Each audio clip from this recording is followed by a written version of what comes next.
મકાન, જેમાં વિદ્યાધામ, વિદ્યાભવન, જેમાં હજારો બાળકો ભણવાના છે, એ બાળકોના આ મકાનનું ઉદ્ઘાટન થવાનું છે એવા શ્રી ભરતભાઈ સાહેબનું હાર્દિક સ્વાગત કરતા અમે સૌ વલ્લભ આશ્રમ ટ્રસ્ટીગણ આભારની લાગણી અનુભવી છે. એમનું હું પરમ પૂજ્ય દાદા,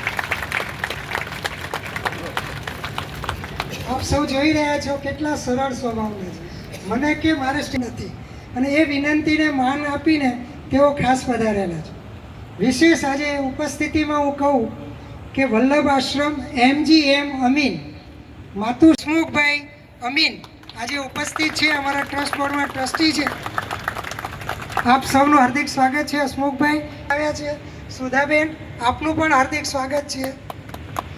વિશેષ ઉપસ્થિતિ આ વિસ્તારમાં કસ્તુરબા હોસ્પિટલ કો કે પરમ પ્રમાણ દર્શનાલય કો એવા અમારા વડીલ સ્વર્ગસ્થ શ્રી પ્રતાપભાઈ બુલાખીદાસ પટેલ, એમના 2 સુપુત્રો, પ્રતાપ કાકા તો અમારા પ્રેસિડેન્ટ તરીકે ખૂબ સંસ્થાની સેવા કરી, પણ એમના બંને સુપુત્રો હવે અમારા ટ્રસ્ટ બોર્ડમાં જો શ્રી મુકુંદભાઈની હાજરી અહીંયા છે, એમના બિરાજેલા અમારા મયુરભાઈ વોરા. એમની ઓળખાણ આપું તો મહાબળેશ્વર જે કોઈ જતા હોય અને મેપ્રો ગાર્ડનમાં ન જતા એવું બને નહીં, તો આ મેપ્રો ગાર્ડનના માલિક અમારા મયુરભાઈ વોરા અમારા ટ્રસ્ટ બોર્ડમાં જ છે. પૂજ્ય સ્વામીજી એમને એટલા બધા આશીર્વાદ આપ્યા છે કે આજે એમનું મેપ્રો ગાર્ડન કહેતા આનંદ થાય છે. હમણાં આ બધી ખુશીના સમાચાર આપણે વડાવો છે. ત્યાં મયુરભાઈ માલિક નથી, માલિક સમગ્ર કારીગર છે. એક એક કારીગરને નફો ડિસ્ટ્રીબ્યુટ કરવામાં આવે છે. આ બહુ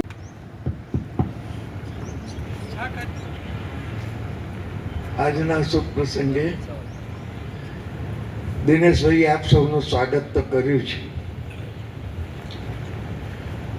પણ હું પરમ કૃપાળુ પરમાત્માના ચરણોમાં એવી પ્રાર્થના કરું છું કે આપ સૌ પરિવાર સહિત અત્યંત સુખમાં પૂર્ણ સ્વાસ્થ્ય સાથે આપનું જીવન સંસ્કારમય રીતે પૂરું થાય એ ભગવાનના ચરણોમાં પ્રાર્થના કરું છું. આ સંસ્થાને 50 વર્ષ થવાના. સૌ પહેલા 1949માં મુંબઈની સંસ્થા શરૂ કરી અમારા ગુરુજી સાથે. ભારતીય શાસ્ત્રીય સંગીતમાં આખા વિશ્વમાં સૌથી મોટું નામ એવા સંગીત સુધાકર સ્વામી શ્રી વલ્લભદાસજી, એમનો હું શિષ્ય, અને મુંબઈની સંસ્થા શરૂ કરી. સંગીત વિદ્યાલય બહુ સુંદર ચાલવા માંડ્યું. પછી ટ્રસ્ટીઓએ કહ્યું કે હવે આપણે એક સ્કૂલ પણ સાથે બનાવીએ. ત્યાં સ્કૂલ બનાવી. 1972માં અમારા ગુરુજી જ્યારે ધામમાં જવાના હતા ત્યારે મને બોલાવીને એક વાત કરી કે આપણે આ જે સ્કૂલ બનાવી છે ને એને સ્કૂલ કહેવાય જ નહીં. બાળકો નીચે ઉતરે એટલે ટ્રાફિકની ચિંતા, અહીંયા એક્સિડન્ટ થઈ જશે, અહીંયા એક્સિડન્ટ થઈ જશે, અને એને રમવાનું સાધન જ નહીં, કંઈ મેદાન નહીં, કશું નહીં. એટલે અહીંયા જે આપણે કરી છે ભૂલ એવી ભવિષ્યમાં ન થાય, અને બાળકો કુદરતના ખોળે રમતા રમતા મોટા થતા વિદ્યાભ્યાસ કરે એવી શાળા હોવી જોઈએ. અને ભગવાનની કૃપાથી પારડી ફરતા ફરતા આવ્યા. કસ્તુરભાઈ લાલભાઈ જેવા શેઠ દાનવીર મજુમદાર સાહેબની ઓળખાણ થઈ. મજુમદાર સાહેબે પ્રેરણા આપી મોટા શેઠને, અને એમણે 28 એકર જમીન આપણને અહીંયા દાનમાં આપી. ત્યારે ઘણીવાર એવું છે ને કે આપણી ભૂખ એટલી બધી વધી જતી હોય છે કે ગમે તેટલું ખાઈએ તો એ ભૂખ ઓછી પૂરી નથી થતી. એટલે થોડી થોડી અમારા જતીન દેસાઈ અમને આપે કે આ જમીન લેવા જેવી, આ જમીન લેવા જેવી, એમ બધું લીધા કરીએ. અને આજે પ્રભુ કૃપાથી 45 એકર જમીનના કેમ્પસમાં આપણે અહીંયા બેઠા છીએ. દરેક રમતના ઓલિમ્પિક સ્ટેન્ડર્ડના માપે બધા ગ્રાઉન્ડો છે, દરેક રમતના. અને ખરી વાત તો એ છે કે બાળકો બંધન ન લાગે એટલા માટે એટલી વિશાળ જગ્યા લાગે અને આનંદપૂર્વક ભણી રહે છે. આ વખતનું રિઝલ્ટ 90% ઉપર 40 બાળકો પાસ થયા છે. ભગવાનની કૃપા છે.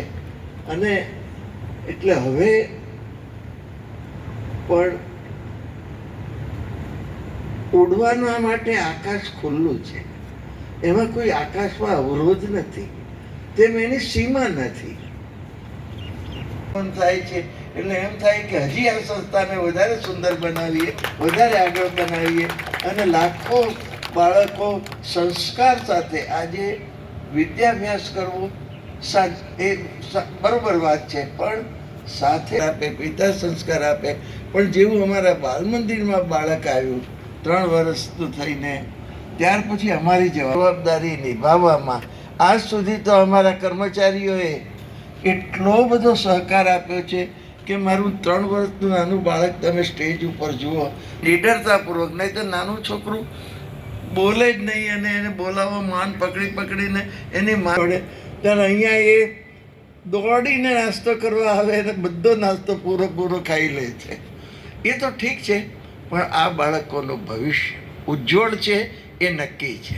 થયા છે અને ભારતમાં બહુ સુખી અને સારી રીતે પોતપોતાની બધા કોઈ વેપારી છે એ બધા. આજે અમારા ભરતભાઈ સાહેબ પહેલેથી જ અમારી સંસ્થામાં સલાહકાર. હવે આવડી મોટી સંસ્થા હોય ત્યારે કેટલી આંટી ઘૂંટીઓ આવે, કોઈ વાર સરકારી આંટી ઘૂંટીઓ આવે, કોઈ વાર ઇન્કમ ટેક્સની આંટી ઘૂંટીઓ આવે, કોઈ વાર સરકારની બીજી રીતે કાયમ અમારી સાથે હોય. પણ મેં પૂછ્યું, મેં જાણ્યું કે આવી તો સેંકડો સંસ્થાઓમાં પોતે આ રીતે કામ કરીને બધાને મદદ કર. પોતાના જ્ઞાનનો જ અમારું સાચું ધન છે, હું એમ માનું છું. આપ બધાએ છો એનું અમને બળ છે. અને હું તો ત્યાં સુધી કહીશ કે તમારામાં રહેલો જે પરમાત્મા છે એ પરમાત્મા જ અમને આશીર્વાદ આપે છે અને આવે છે. અને પણ એક બીજા મોટા વિદ્વાન, આખા સ્વામિનારાયણ સંપ્રદાયમાં સર્વશ્રેષ્ઠ વિદ્વાન કે જેમણે સેંકડો પુસ્તકો લખ્યા, જૂના ગ્રંથો હસ્તલિખિત હતા, એને પાછા પુનર્જીવિત અમારા ઉપર ખૂબ લાગણી દર્શાવી છે. અને હવે આપણે પણ એમને MLA કહેવા કરતાં અમારા સ્કૂલના બાળકોમાંથી એક વાલી છે. એમનો બાબો ભણી રહ્યો છે અને એનો પૂર્ણ સંતોષ છે એમને બાબાની પ્રગતિ જોઈને. આ રીતે તો આ બધાના ઘણા બાળકો ભણી ગયા છે એનો આનંદ. હવે આપણે ઉદ્ઘાટનનો સમય થઈ ગયો છે અને ભરતભાઈ સાહેબને વિનંતી કરશું કે આપણે છે તો એમનું પણ આજે ખૂબ સ્વાગત કરીએ છીએ. જ્યારે પહેલો બેચ 1986માં 12th સ્ટાન્ડર્ડ પાસ થયો ત્યારના બેચના વિદ્યાર્થી છે અને એ બેચમાં GRમાં જેનું નામ સૌથી પ્રથમ લખેલું છે એ અનિરુદ્ધ પંચાલ પણ અહીંયા હાજર છે. તો આવા જે બાળકો અહીંયા તૈયાર થયા, આંગણામાં રમ્યા છે, કૂદ્યા છે, મોટા બિઝનેસમેન છે, તો એમનું હાર્દિક સ્વાગત કરતા અમને ખૂબ આનંદ થાય છે. તો હવે આપણે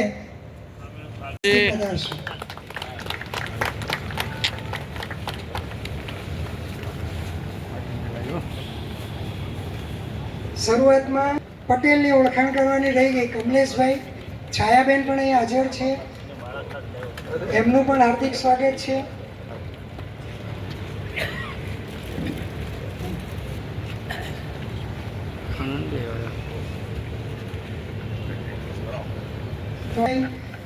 આપ સૌ આવશો અને દરેક સંતોને પણ વિનંતી કરીશ કે આ મકાનના ઉદ્ઘાટન પ્રસંગે આપ પણ સાથે સાથે આવો. અમારા આમંત્રણને માન આપીને અમારા લલિતભાઈ વિરાણી સાહેબ પધારો. શ્રીજી મહારાજ 1952 ને ત્યાં જતા ત્યારે એમના બાપુ કાકા અને લલિતભાઈ એ એમનું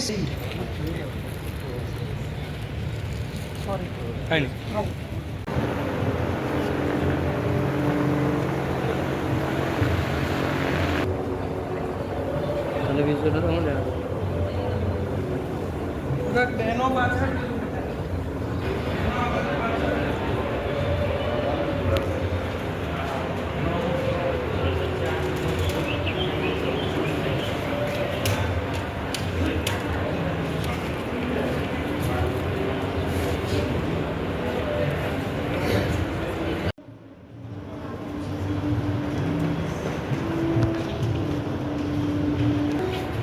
આ બાજુ સામે.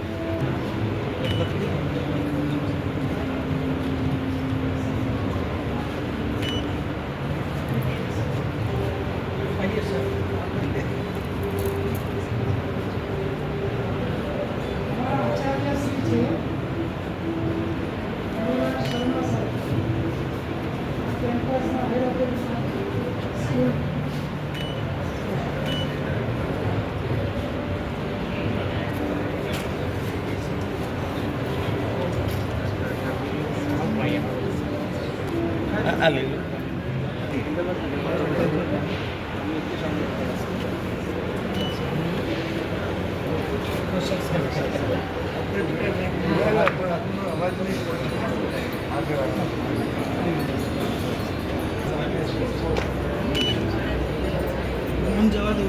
આવી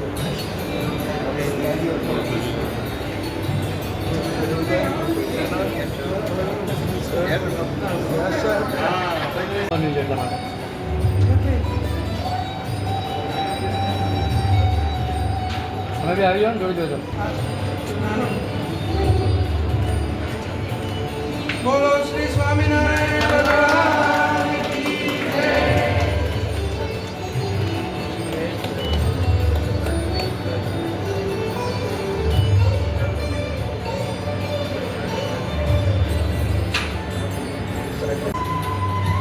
ભગવાન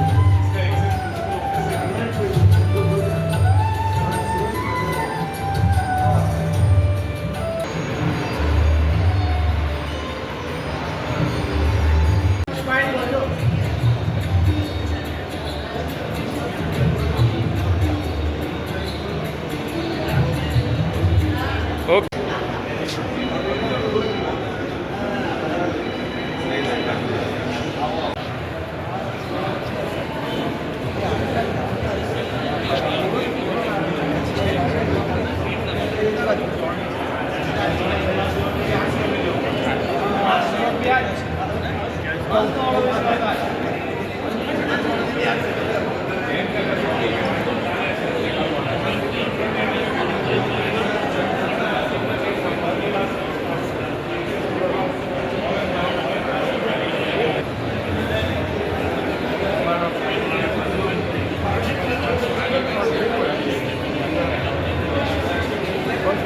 આવી જાઓ આવી લઈ લીધો.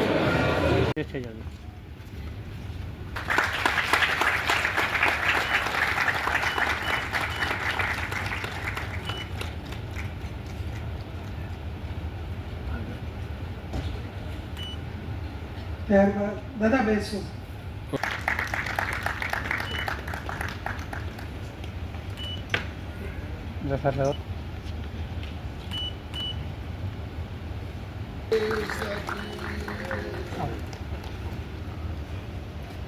ઓકે.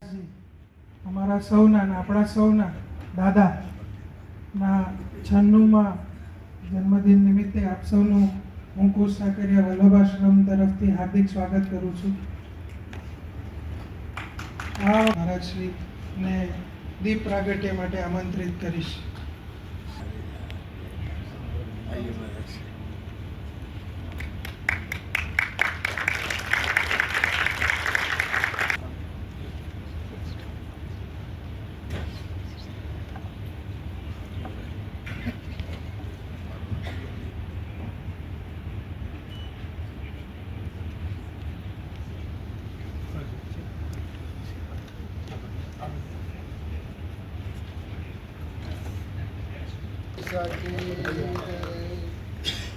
સ્વામિનારાયણ ભગવાન કી જય.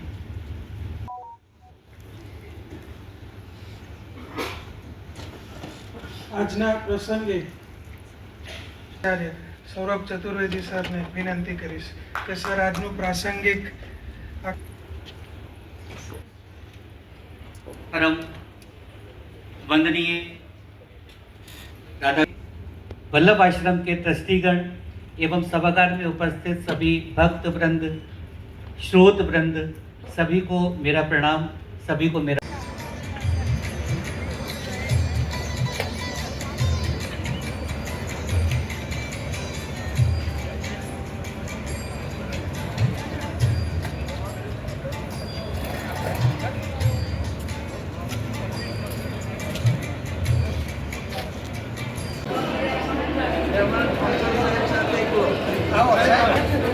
Yes sir